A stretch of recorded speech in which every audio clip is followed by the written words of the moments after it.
Gemma Baxter. I'm the MAVlab Innovation Program Manager here at the MAV. MAVlab is MAV's innovation lab, and the Innovation Talk series is one of the ways we get to show off the awesome work that's happening all across Victoria in the local government sector. We don't have to look far to find incredible work, and tonight's presenters are no exception to that rule. We'll be diving into health and impacts of design and planning on health and communities, and I'll hand over to Bonnie Shaw, my colleague, in just a second to properly introduce our topic. I would like to begin the session by acknowledging the traditional owners of the lands which we're gathering on. I'm up here in Preston on the lands of the Wurundjeri Woiwurrung peoples of the Kulin Nation. And on behalf of the MAV, I'd like to offer my respects to elders past and present of traditional owners all over Victoria. And I invite you to share where you're tuning in from. I can see some familiar faces. Thank you so much for joining us this evening. I will do a very quick plug for the MAVlab Innovation Awards. For those on the call who don't know about it, I'm going to drop a link in the chat. We would love to hear from you if you're doing work. I was going to say doing great work. I can presume you're doing great work. We would love you to submit and tell us all about the incredible impact you're having in your communities and your municipalities. And we are recording. So just a reminder, if you missed anything or you want to share this, we'll have the YouTube clip and we'll share it with all attendees following. Now, without further ado, I'm going to hand over to you, Bonnie, and you can get us stuck into it. Thank you very much. Hello, everybody. Thank you for joining us tonight for another exciting MAVlab Innovation Talk. Tonight with some of our wonderful colleagues from CASBE. So today we're going to explore some ways that local government and developers can use evolving and locally led tools to embed health, sustainability and resilience into planning and development decisions from the very earliest stages. Community and individual health. Our health is shaped by more than healthcare or lifestyle. It's shaped by where we live. Things like access to daylight and walkable streets and green space and resilient infrastructure all influence how people connect and move and thrive in their local communities. Every home and street and subdivision already shapes health outcomes, whether intentionally or not.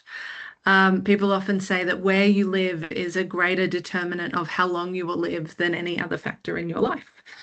Yet planning and development decisions are often constrained by time and cost and compliance, leaving little room to optimize for long-term well-being, sustainability or resilience. And over time, those choices can accumulate where they meet the minimum standards while missing some of the bigger opportunities to materially improve people's lives and communities.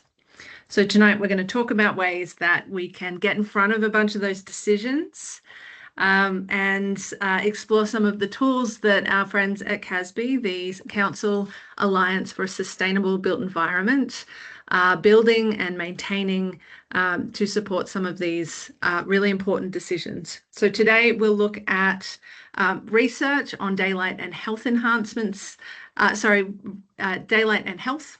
We'll look at enhancements to the Built Environment Sustainability Scorecard, the BESS tool, and the new BESS Subdivisions tool. So you'll also hear about how these tools are already informing work on council-owned sites, including work underway at the City of Whittlesea with our friend Nick. So first, we're going to hear from Shannon. Shannon Best is the BESS manager, not best, BESS manager for the Council Alliance for a Sustainable Built Environment, or commonly known as CASBE, which is hosted with us here in the Municipal Association of Victoria. Shannon is trained as an engineer, but he assures us that he is a planner at heart. He leads the evolution and governance of the BESS Scorecard, found at bess.net.au, empowering councils to drive stronger energy, water, stormwater, and ESD outcomes through the planning system. Shannon tonight will be sharing new insights on human health needs for daylight in apartments and what that means for apartment design. I'm going to hand over to you, Shannon, to share some of the exciting developments that you have been working on. Thank you. Great. Thanks, Bonnie. Just wait for the slides to come up. Hi, everyone. Good to see you tonight. So natural light is something we all look for in homes. Architects and real estate agents love talking about it. Light and bright, light and bright, light and bright. For plants outdoors, for plants indoors, for people planting plants indoors, for cats, of course. And slide's not working. My neighbour who just sold their house on their billboard. Even photos of architects talking about building designs. It's all light and bright. And it's clear we want natural light in our homes, but to be able to deliver it, we ask the question, what's the human need for daylight? And how do we make sure people living in new apartments will get access to enough to help them be healthy? Now, currently there are 44 CASBE member councils, and they've been involved in improving apartment access to daylight for a long time, so decades through the Victoria's planning system, with plenty of successes. The previous standards were developed by them in 2012, so that's 14 years ago, but we've been working on updating those daylight standards since 2019. On this project in particular, a lot of expertise was provided by Stonington, Glen Ira and Kingston in the research phases, so thank you so much to them. And they were joined by Yarra, Melbourne and Marybeck in working through how we apply the findings. So thank you as well. But to be clear, the project's trying to help people in all council areas in Victoria, as well as in other states. There's been interest from other places as well. So what's the problem? Apartment buildings continue to be encouraged in planning. That's not surprising, and it's not a good or bad thing, it's just a thing. But if not designed well, people living in apartments at lower levels won't get fair access to daylight. So this one on the right is pretty good, but many are not. And we don't want people living in caves. So what do? We commissioned 3 pieces of work across 6 years. So in stage 1, 2019, we did a lit review on existing research international and knowledge on minimal acceptable daylight levels for human health and wellbeing. And it was co-funded by the Office of the Victorian Government Architect. Then we had a pause. A few things happened in 2020-ish. Then stage 2, which was completed in 2024, we did a parametric apartment daylight modelling. I know they all sound a bit scary words, but I'll explain those a little bit. And analysis of the data to compare existing and daylight standards from stage 1 against current regulations and design options to find out what we're actually seeing in apartments. Stage 3A was another modelling stage of a case study building and typical snorkel bedrooms. Again, I'll explain that in a minute. Now, these reports are public. They're on the CASBE website research page at casbe.org.au/resources/research. Feel free to have a look. There's a lot more in them than I'll be talking to today. They're big. There's a lot to see. So stage 1, which was delivered by the Institute for Sustainable Futures in the University of Technology, Sydney, had Karen Wilmot there as the lead, commissioned by us. They brought a wide breadth of expertise, but today I'll just highlight the health impacts and findings. They did a Web of Science search, which is a sentence I love, and found over 1,100 papers and that they manually reviewed then, looked through every single one of them, brought them down to what was most useful, and they found that daylight impacts health across a broad range of health spaces. A bunch of them are listed here. But one of the most surprising to me was the correlation between daylight and normalising blood pressure, especially in winter. And that kind of gives an indication of the breadth of the impact of daylight. We all know, it affects your sleep. I didn't know it was quite so broad. But the circadian stimulus, from these, they found that the clearest evidence that can be referenced as a defensible basis for a standard related to minimum circadian stimulus and what daylight's needed to kick in the circadian stimulus. Now, we often hear of that as circadian rhythm when we hear about circadian stimulus. The study covered all building types, but our focus in this part of the webinar is on apartments. And so related to apartments, the key recommendation was that the level of daylight should be at least 200 lux over half the floor area of a room for half of daylight hours. Now, they also said that it should have an overall minimum of 50 lux, which is a lower level of light. That's pretty much so you don't walk into walls or trip over your dog. I'll break that down just slightly more in a second. Now, we're in the Warang period of the Wurundjeri seasonal calendar, which is wombat season.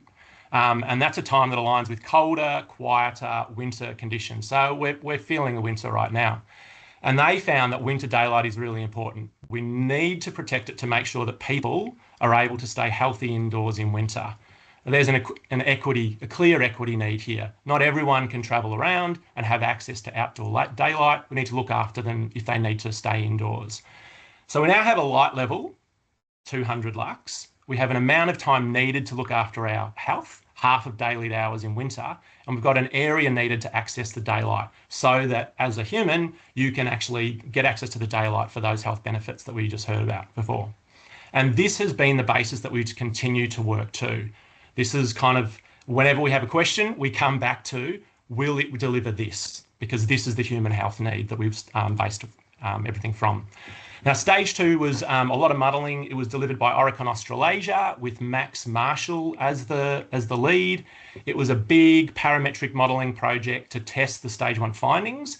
And we wanted to check what daylight apartment designs that we see in Victoria deliver for daylight. So what is being delivered, and help decide what should be included in design standards. So if you think of daylight, things like room depth, window size, the distance between buildings, and the combinations of all of these affect how much daylight someone will get into their apartment. We did more than 175,000 room simulations, which is a lot of buildings, 1.7 million data points, and analysed those across 16 daylight standards. This is called brute force analysis, and it's called brute force for a reason. To their credit, Oricon Australasia took this on and included some machine learning testing as well on the side. Some other consultants thought that the project wasn't doable, so it was a risk to them, and to their credit, they followed through, and it was a really good project. It was big and we learned a lot, and I won't go into the tech detail here, but feel free to get in touch because I can happily talk about it for hours for this project as a whole. We've got 10 minutes tonight, but if you want to hear more, I will happily talk to you about it.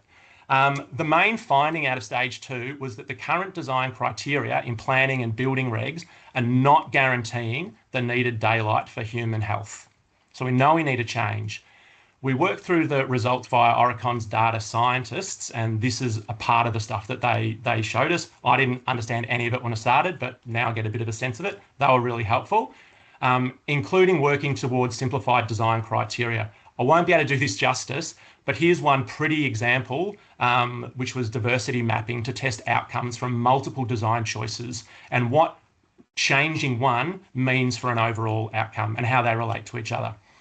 Now, through the project, we also shifted to what's called spatial daylight autonomy, which is a metric that uses climate-based modelling rather than in history, we had a simpler kind of point-in-time modelling, which is called daylight factor, that reigned for decades.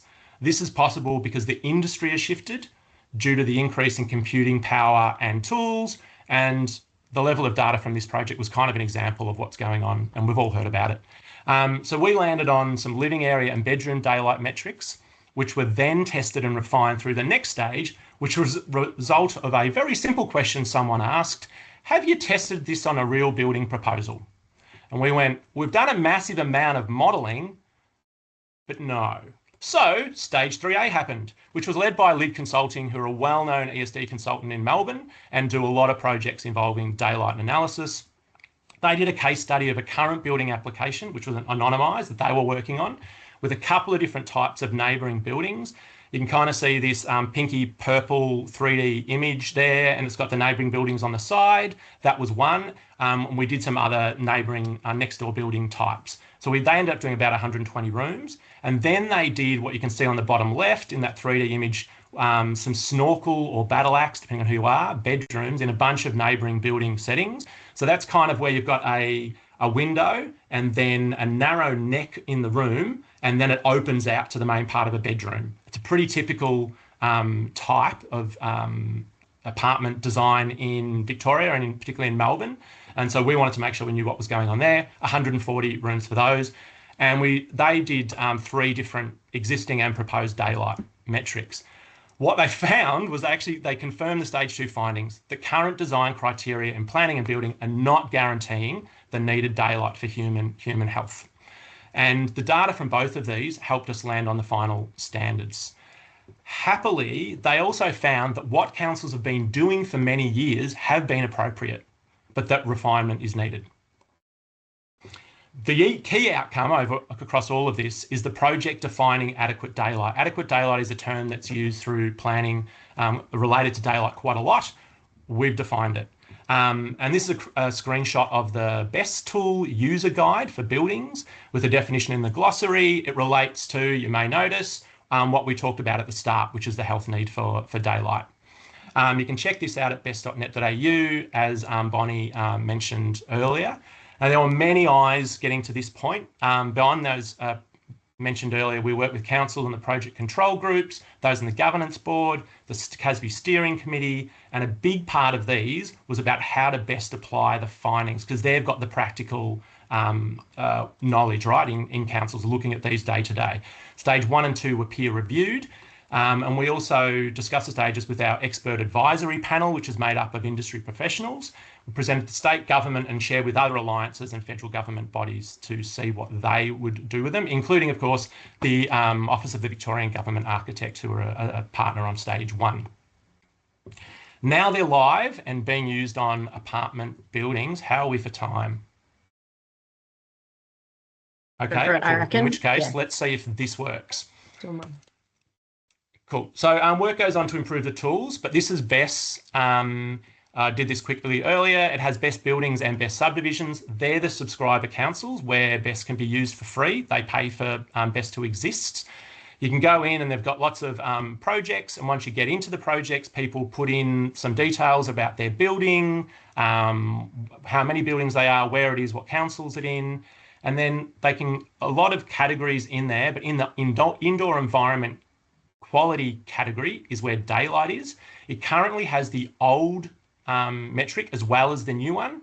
People put in their modelling outcomes and then BESS automatically scores how they're going against that metric. Again, all of these are tested back against the original need, human health need of 200 lux, half of the room for half of daylight winter hours. This is live in BESS and has been since December.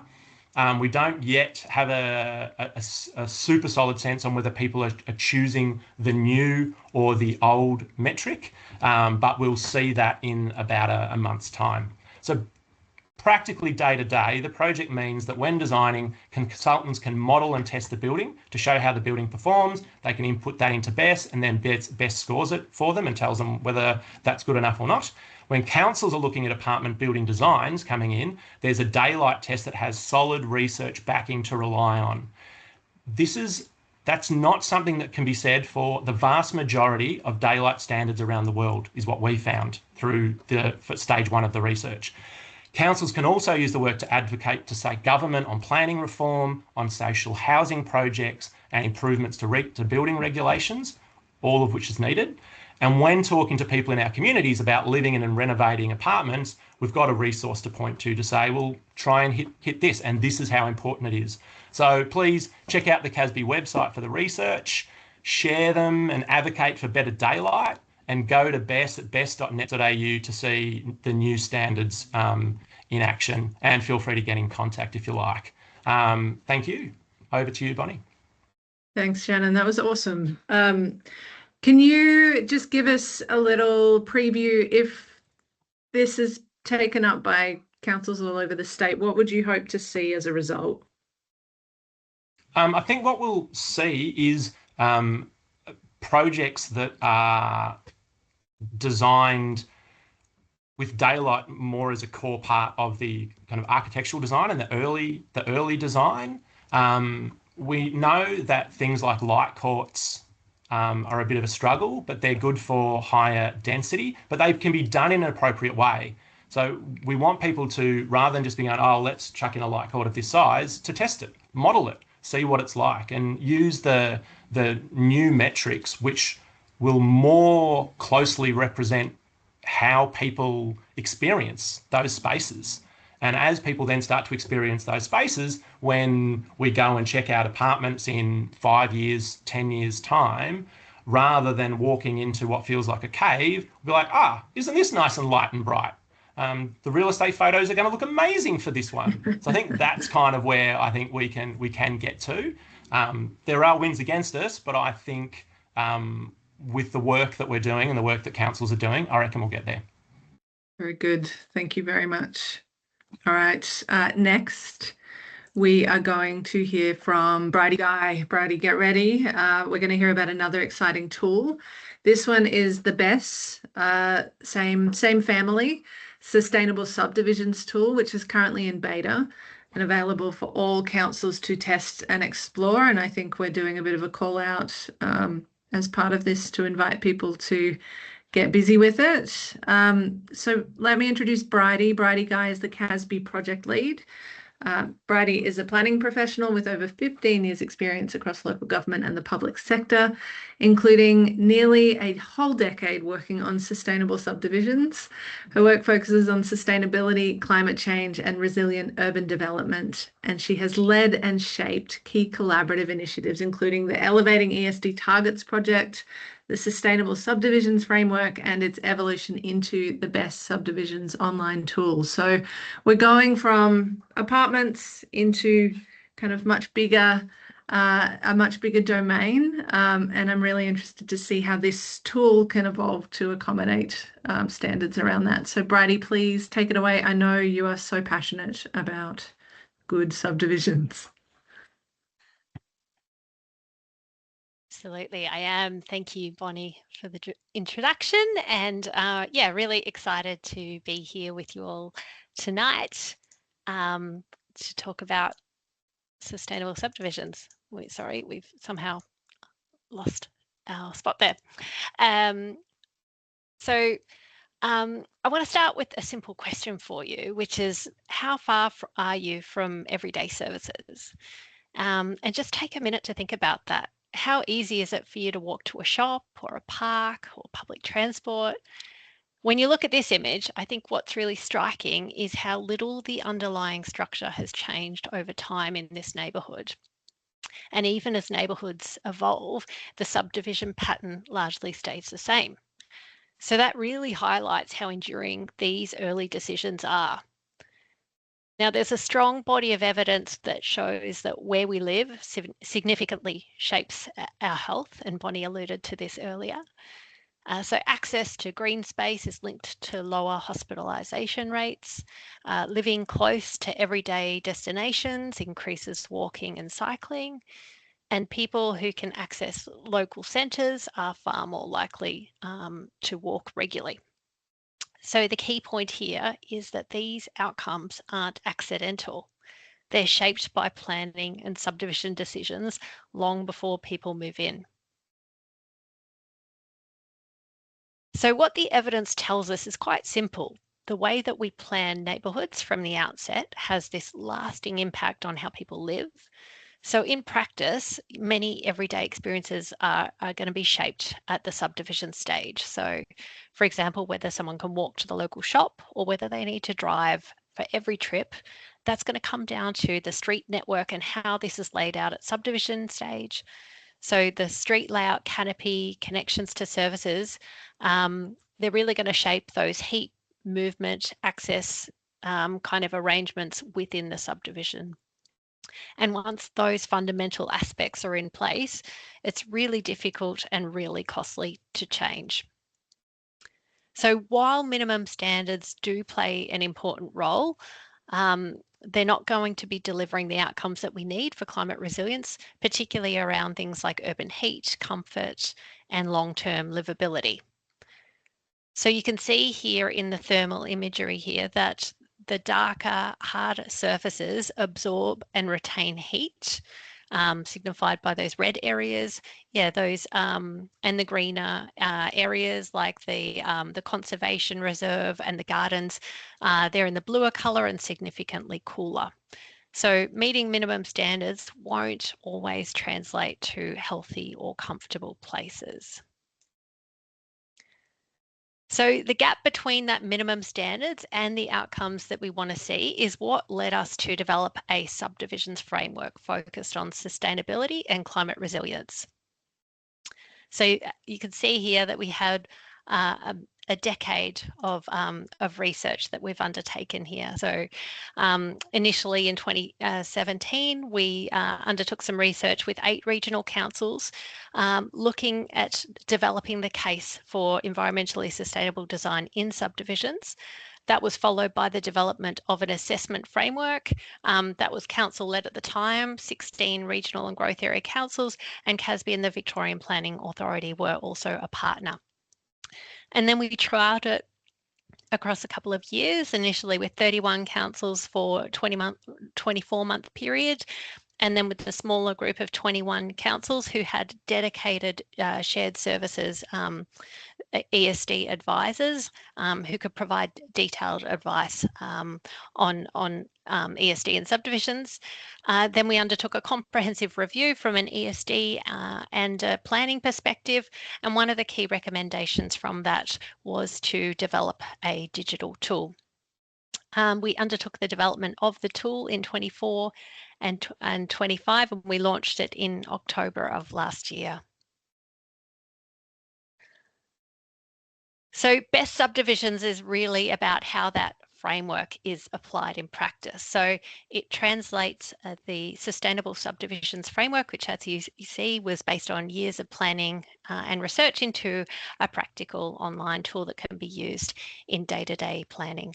And it covers 7 key categories, which include site layout and livability, streets and public realm, energy, ecology, integrated water management, and urban heat, which is kind of moved into a climate resilient space, and lastly, circular economy. And it provides a series of design strategies around improving those sustainability outcomes in those key areas. It really provides that structured way to undertake assessments, and provides consistency in the measures so that you can have clearer and more productive conversations between councils and developers at that early point where it's still possible to meaningfully influence outcomes in the neighbourhood design. And so lastly, rather than that focus on minimum compliance alone, it's going to help bring in those health, sustainability and livability factors into the decision-making process in a more explicit way. So what this looks like in practice is it's allowing us to assess how this subdivision, or a neighbourhood, will perform as a place, not just meet the required standards. And it brings them together into a single framework, so those design choices can be discussed and tested. And it's a shared reference point for both councils and developers. So you can see from the screenshot here that we have an extract from the tool focused on the tree canopy standard, and it's seeking a 30% target for tree canopy cover in open spaces. And so that measurable standard is really important in terms of directly influencing whether the streets and spaces are going to be usable on hot days, rather than kind of relying on those broader motherhood statements to try and deliver those tangible outcomes. So similarly, the street orientation can affect how much sunlight homes receive. So that's going to impact the comfort and energy use over time. And the way that the streets connect determines walkability within a neighbourhood to those local destinations, or whether they're going to be car-based communities. And these are really, really practical design choices that are going to directly impact people's lives. So one of the key things that this highlights is that the same neighbourhood is experienced very differently depending on where you are in your life. So for children, it's about enabling that independence. Can they walk or ride safely to school? Can they get to parks? Can they spend time outdoors in shaded, comfortable streets? For young families and first home buyers, these decisions show up in those practical realities of everyday life, like cost of living, energy bills, time spent driving, access to jobs, schools and childcare. And whether those daily needs, can they be met locally, or are they going to require a longer trip? And lastly, for older people, there's that focus kind of shifts to accessibility and independence. and whether they can continue to move around safely and access the services and amenities that they need while staying socially connected as their mobility changes. So things like shaded walking routes, accessible paths, and places to sit and rest in the neighbourhoods are going to be highly important. So for applicants, the BESS Subdivisions tool really supports those informed and confident design process from the start. It helps with identifying those practical, cost-effective opportunities early, whether that's improving the street orientation or strengthening local connections or integrating greening into a more effectively into the layout. But certainly addressing these early reduces the need to revisit them later when the options are going to be more limited after those key design decisions have been set in the spatial layout. And it also helps identify those climate and infrastructure risks early, which will support more robust outcomes.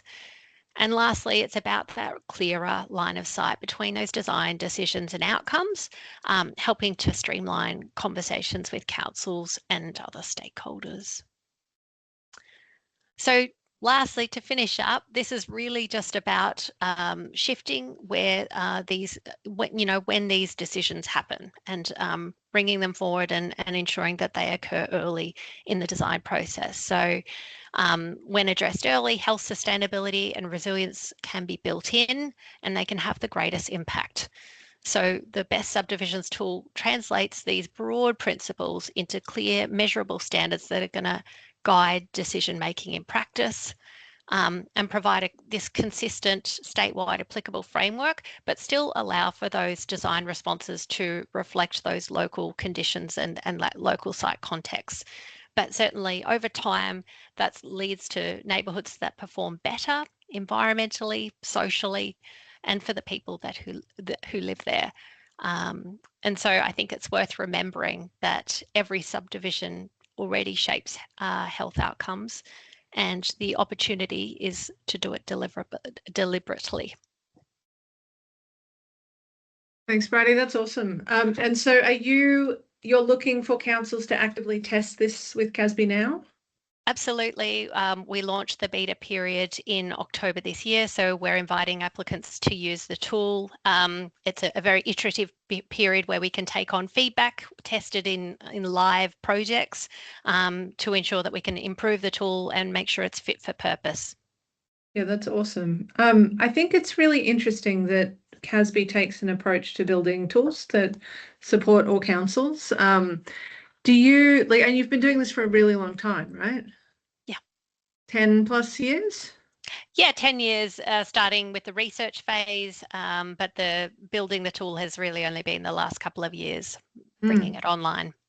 It's quite extraordinary, like when we think about the kind of practice of innovation and the cost of maintaining momentum in some of these programs. You guys do an extraordinary job of continuing and sustaining this work. It's wonderful, and we will come back to talk more about that in a minute, but now we are going to head over to talk to Nick Bowman. Nick is the Senior ESD Planner at the City of Whittlesea, and he's going to share some insights on how they're using the tool. Nick is a passionate planner with over 10 years experience working in local government, predominantly working as a statutory planner, which included stints with local authorities in the UK and Ireland. Nick moved into sustainability and ESD 3 years ago at the City of Whittlesea, where as the Senior ESD Planner, Nick oversees ESD planning referrals to advocate for more sustainable developments for buildings and subdivisions within a very busy growth area council. Nick is also actively involved with CASBE and has recently joined the Sustainability Assessment in Planning Governance Board. Over to you, Nick, to show us how this work is being delivered in practice.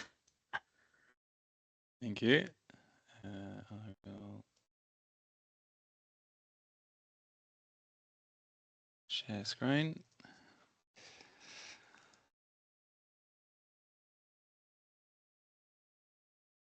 Seeing nodding, so I'll say that's all good to go. Yeah, so look, I'm here tonight to talk about embedding the sustainable subdivision framework into council-led subdivisions. And yeah, thanks Bonnie for the intro. I think that was in-depth enough. I don't need to introduce myself again. So just, I guess, kicking off for, I guess, some background on the City of Whittlesea. So we're located on the traditional lands of the Wurundjeri Willam clan and the Tunarung people. So these lands are separated by the Great Dividing Range in our northernmost reaches in the Kinglake National Park. And so, yeah, look, very briefly, current population about 245,000 people, and that's looking to increase to about 383 by 2041. We have a great mix. We're made up of some established suburbs sort of further south. We have growth areas and precinct structure plans located up in the sort of orange circled area. We also have a recent activity centre identified for Epping, existing as well as developing industrial estates. We have rural townships that are sort of predominantly lower density located in our green wedge areas. And yeah, the green wedge also accounts for about 60% of the council. So you name it, we've pretty much got it. So moving into the subdivision sites. So council owns multiple vacant sites that are all within proximity to each other. So there's a development plan required to be prepared prior to any issue of a subdivision permit. So whilst the project is still sort of in early design phase, early design work has identified a sort of rough target yield of about 140 dwellings or so. And we're using the sustainable subdivisions framework, sort of building that into the project scope to help shape and guide the preparation of that development plan. So for the site layout and livability category, so I've just sort of zoomed in on one of the sites of the three. The site is quite sloped, so designing with the topography in mind and trying to minimize earthworks is important. I have just outlined in red the likely extent of retaining walls if the site was to be developed with a business as usual approach. So that's sort of when we see sites being benched to create that flat pad for sort of the standard dwelling type. Whereas in blue, where we can look to design and build with the topography, they were the only identified areas for retaining walls. The purple box identifies the steepest part of the site, so there's opportunities for design guidelines or building envelopes to help influence dwelling typologies and or footprints. And there's also opportunities to promote smaller dwelling footprints, looking at sort of stump design as well as modular dwellings. This can have flow-on benefits to reducing embodied carbon associated with building, as well as reducing construction waste, as well as improve stormwater outcomes with more garden area for infiltration. And the orange and yellow arrows, so this identifies pedestrian links through the site which connect through to areas of large open space and parkland which abut all sites, which is sort of a key feature of the area. This will improve connection to local amenity and improve general health and well-being. Placing value on connectivity and permeability through the site to promote and encourage walking, cycling, and alternative modes of transport other than driving is also important. Ecology was another a key category for us to consider, and the main one being retaining existing canopy trees. So the site contains numerous mature canopy trees, including river red gums, which are a significant cultural and ecological importance in the City of Whittlesea. So our planning scheme actually has specific policy protection for river red gums, and we feel the development plan is also a good opportunity to prioritise their attention and nominate these trees. So by designing around existing trees, we can maintain that mature canopy, which would otherwise take decades to replace if lost. We can also push for greater retention and identifying this through the development plan for key trees to be retained. And I guess it's just about changing that mindset that removing existing trees from subdivisions, simply because it makes construction and subdivision works easier. It can be decades to replace that canopy that's lost. So, it is a key consideration. There's also urban heat island mitigation. So we know that growth areas experience high urban heat island effects compared with established suburbs. So retaining canopy trees is one of the most effective cooling strategies. So providing shade, evapotranspiration, and it also improves microclimates. So this would directly align with our Greening Whittlesea strategy and also the Sustainable Environment strategy, which emphasise canopy retention and expansion. This is, as sort of Bridie had touched on, this is like a real focal point within the Sustainable Subdivisions framework, and it's also starting to feature more in more recent planning scheme changes, introducing the importance of canopy cover and shading, which is really welcomed, and also the importance for connection with country. So retaining mature vegetation supports this, acknowledging that cultural significance of these landscapes to traditional owners. Embedding this into the development plan ensures that future subdivisions can respect and enhance these values. So perhaps not for this site, but certainly many sites within Whittlesea and across the country, river red gums can be hundreds of years old. So their attention has greater and deeper value than just looking at it from canopy cover as well. So just speaking to the 3 sites with opportunities to maximise tree retention within the site. So just identifying, through these the green circles that it can be done within the open space as well as within the streetscape, and looking to maximise that as much as possible. And just moving on to integrated water management.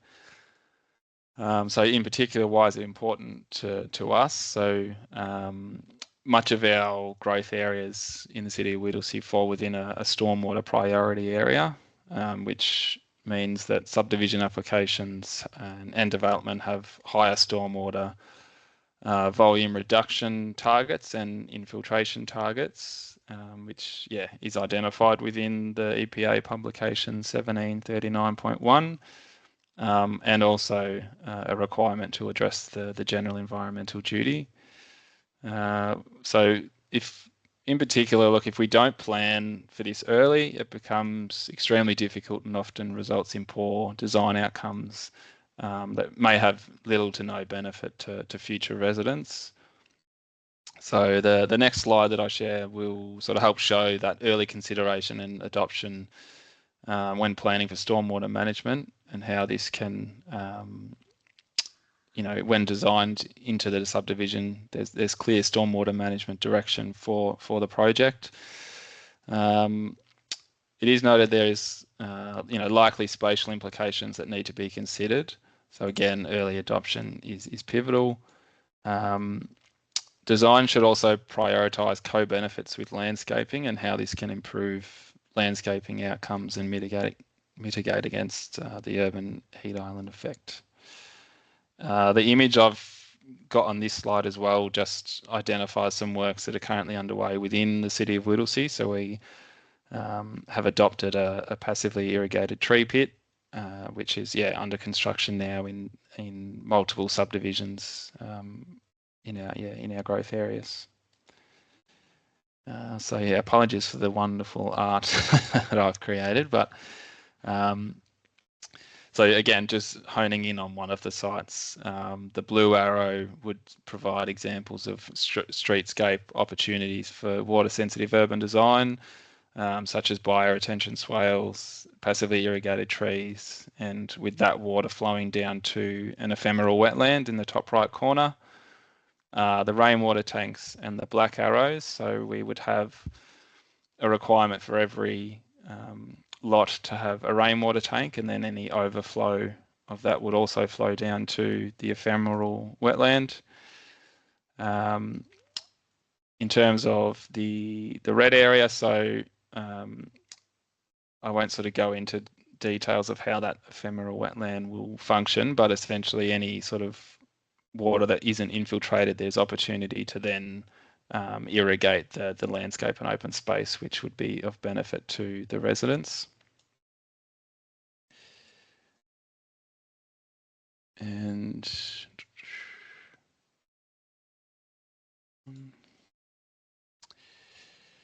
so I guess, ultimately why it matters. The sustainable subdivision frameworks helping council shape the development plan for this project and ensuring that sustainability is a key driver. It's helping us lock in better subdivision outcomes. For us specifically, there's also, it aligns with council strategic commitments under our Whittlesea 2040 plan, sustainable environment strategy, and our Greening Whittlesea strategy. And ultimately creating future-ready communities that can withstand climate impacts, that more resilient, support and prioritise health and well-being, and deliver high-quality living environments for generations to come. And that's all. Very good. Thank you so much, Nick. That was terrific. And it's so important to see these kind of strategic thinking then come to life in the real world. I have a question, and then I would love to open it up to the floor.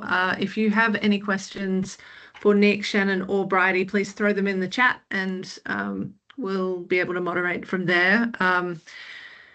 My question, Nick, is that there's often a perception that good design costs more. I would love to hear, and kind of it is difficult to sometimes financially justify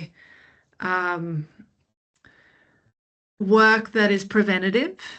So it's easy to treat the symptoms or outcomes of bad decisions and kind of make interventions to fix problems when they're clearly identified and visible in front of you, rather than to invest upfront to prevent those things from occurring in the first place. So can you talk a little bit about how you guys talk about that, how you justify those decisions financially? And Bridie and Shannon jump in as well. Hopefully that made sense to everyone.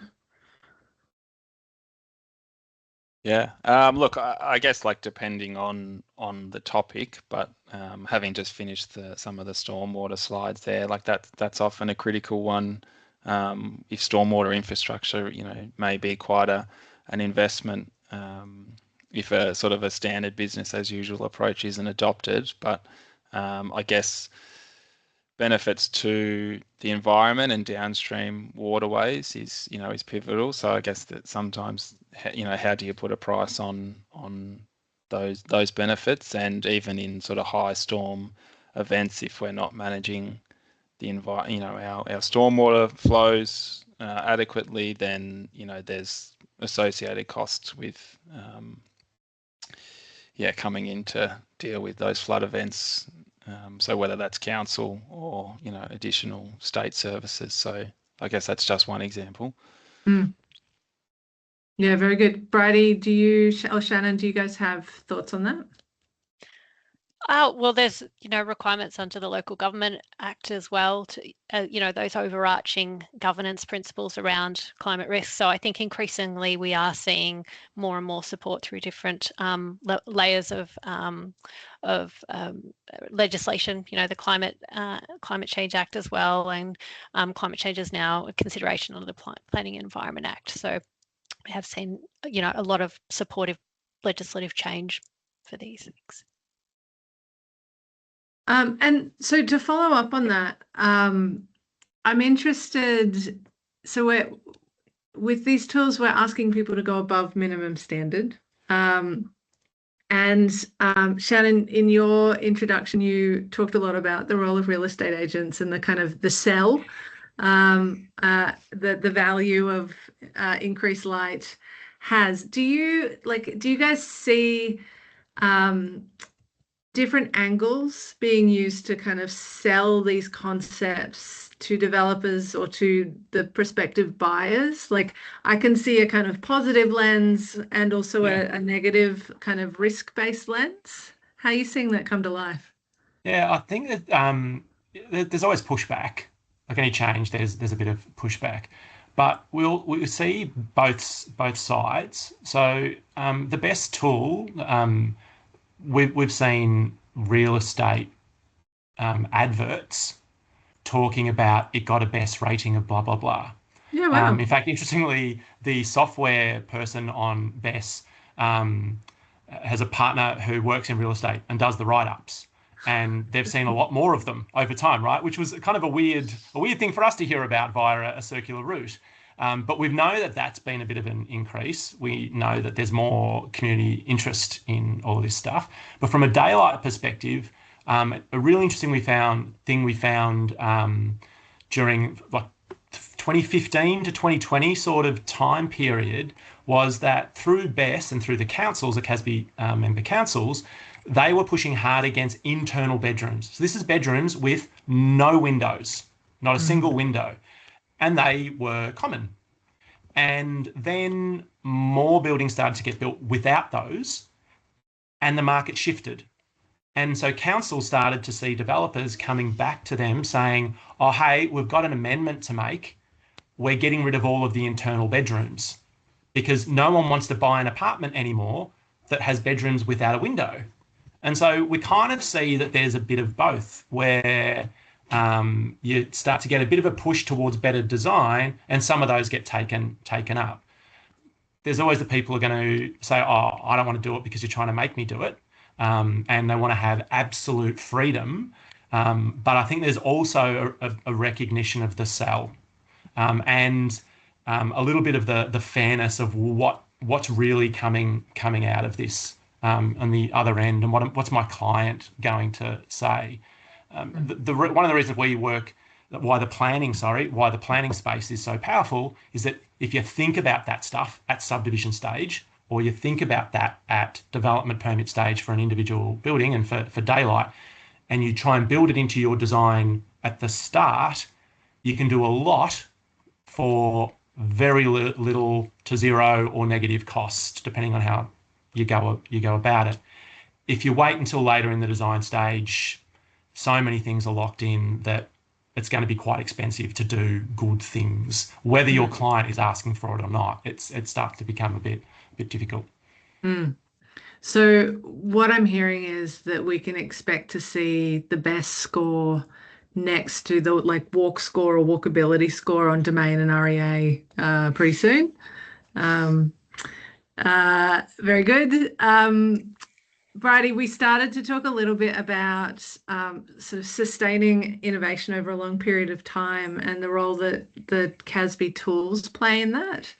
Can you talk a little bit about how you guys as a team and working very closely with councils and officers like Nick sort of keep progressing the development of these really innovative tools? Yeah, absolutely. I mean, CASBE is an organisation who are funded by our membership. And so, we have a strategic plan and we work to their priorities. But we've also got, multiple layers of governance and really good feedback loops for kind of iterative development. So we have working groups who are testing the tools on live projects and providing feedback to us in terms of, content, user interface, to make sure that, they're adaptable to different contexts. So I think that there's a real power in those feedback loops for continuous improvement. Yeah, that's fantastic. I'm just seeing that comment. The question, Shannon, it looks like you have already addressed it, but the question was, are homes BIC using, or others using CASBE tools related to some of their social housing builds? I don't know whether they are as standard practice. And I know at least one's gone through or been tested in the BESS tool. The state government applied BESS to future homes. So future homes is kind of a standard designs that builders can use to build apartments of 3 stories. It's now changed name, but I can't remember its name. And they point to BESS as a tool to use to show what you're doing for environmental sustainable design. But I'm not 100% sure about Homes Victoria and the social housing build. I'll find out. Very good, thank you. And Nick, could you talk a little bit about your motivations for being such an active member in CASBE? What do you get out of it as an officer? Quite a lot. So I guess like early on moving into the space, it was really good to sort of have that platform to connect with other councils and other officers that are in a same or similar role. It wasn't something I had experienced, even though, working in local government, you sort of can have those connections. But yeah, look, whether it's kind of a sounding board, when there's problematic, if there's problematic applications that you need assistance with, or, for example, at the moment with all the planning reform that's been going on, it's certainly been a really good platform to both bounce ideas off and sort of speak with other councils, but also the work that Bridie and Shannon and Nicole and Tash have all sort of put in a mountain of work, certainly in the time that I've been here. It's fantastic. That's awesome to hear. I'm going to wrap us up. We've got 2 minutes left. I'm going to throw a question to all 3 of you, so get ready. So we started off talking about health and the role that design can play in supporting healthy people and healthy communities. I'd love to hear from each of you. What do you think the most important thing that planners can do to support community or individual health into the future? Starting with you, Shannon. I'm obviously going to talk about daylight. I think there's a lot of things, but from a daylight perspective, I think a key is to for planners to get their head around what the daylight metrics are. They're a little technical, but for planners who look at buildings all the time, very easy for them to understand. And once you get your head around that, you can just look at a plan and go, is this going to be okay, terrible, or amazing for daylight? You start to get a really good sense of it just at initial look at the plan, which is a big step towards making decisions and getting a feel for the apartments and what they're going to deliver for the people who eventually work in them. So I reckon just have a think about it and then have that look and use your professional skill to see what it means for you. And you end up every now and then I get pretty proud when I look at a plan and then look at the results and go, I was about right. That's pretty good. That's awesome. Nick, what do you got? Best thing that a planner can do today to improve the health of people and their communities for tomorrow? I think maybe slightly contentious, but I think just think less and plan less for the car. Put yourself in a situation where maybe you're not reliant on a car if you have to walk or cycle or other modes of transport, and how does that look? What are the facilities like? What's the connections like? I think we do go down a car-centric focus. I think we can get some really good outcomes and improve health by other modes of transport and other ways of thinking. Very good. And Bridie, bring us home. Yeah, building on what Nick said, it's planning for walking and cycling. As you saw from that early image in my presentation, we can't really change the urban structure once it's set. So you can still plant more trees later. I mean, ideally the best time to plant trees yesterday, but something like the urban structure is so enduring. So getting that right, ensuring walkable, compact neighbourhoods is critical. Awesome. Thank you all very much. This has been a conversation after my urban design heart. It's always a pleasure to spend time with our CASBE colleagues and with all of you. As always, thank you for your service and the incredible work that you do for each other and for the communities that you're working with. This has been another fantastic innovation talk, and we thank you for your time, and we send you off hopefully for a lovely meal and time with people that you love. Thanks again. Thanks so much, Bonnie. Thank you, Gemma. Gemma.